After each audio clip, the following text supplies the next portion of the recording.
कार्तिक माह के शुक्ल पक्ष की प्रतिपदा तिथि पर गोवर्धन पूजा का पर्व मनाया जाता है।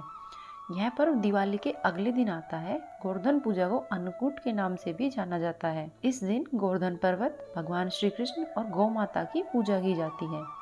इस दिन लोग घर के आंगन की या घर के बाहर गाय के गोबर से गोवर्धन पर्वत की आकृति बनाते हैं और पूजा करते हैं। साथ ही इस दिन भगवान श्री कृष्ण को विभिन्न प्रकार के व्यंजनों का भोग लगाया जाता है। आइए जानते हैं गोवर्धन पूजा की तिथि, शुभ मुहूर्त। कार्तिक माह के शुक्ल पक्ष की प्रतिपदा तिथि की शुरुआत 13 नवंबर दिन सोमवार को दोपहर 2:56 से हो रही है।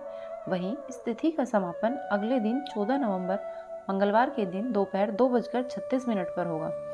उदया तिथि के अनुसार गोवर्धन पूजा 14 नवंबर मंगलवार को मनाई जाएगी। 14 नवंबर 2023 मंगलवार के दिन गोवर्धन पूजा के लिए शुभ मुहूर्त सुबह 6:43 से लेकर सुबह 8:52 तक। इस बार गोवर्धन पूजा पर शोभन योग प्रातः काल से लेकर दोपहर 1:57 तक है।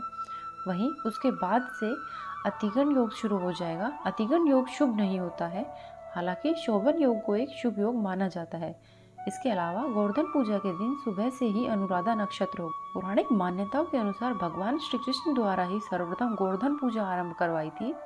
श्री कृष्ण जी ने गोवर्धन पर्वत को अपनी उंगली पर उठाकर इंद्रदेव के क्रोध से ब्रजवासियों और वहां के पशु पक्षियों की रक्षा की थी। यही कारण है कि गोवर्धन पूजा में गिरिराज के साथ कृष्ण जी का पूजन भी किया जाता है। इस दिन अन्नकूट का विशेष महत्व है। आइए अब हम गोवर्धन पूजा की विधि जानते हैं। सबसे पहले गोवर्धन पूजा के दिन प्रातःकाल जल्दी उठकर स्नान आदि से निवृत्त होकर साफ स्वस्थ वस्त्र धारण करें। इसके बाद आप जिन भी देवी या देवताओं को मानते हैं उनकी पूजा करें। इसके बाद घर में गाय का गोबर लेकर आए। ध्यान रहे कि गोबर पूर्ण रूप से शुद्ध हो, अर्थात गोबर में कंकड़ पत्थर नहीं होने चाहिए और ना ही उसमें गंदी मिट्टी मिली हुई हो। गाय के गोबर से भगवान गोवर्धन की आकृति बनाएं। ध्यान रहे गोवर्धन भगवान की आकृति शयन मुद्रा में हो, अर्थात सोते हुए गोवर्धन भगवान हो। आकृति बनाने के बाद भगवान गोवर्धन की नाभि की जगह मिट्टी का दीपक रखें। नाभि वाले दीपक को दूध, दही, शहद, बतासे और गंगाजल से भर दें। भगवान की आकृति को फूलों से सजाएं और निरंतर गोवर्धन भगवान को याद करें।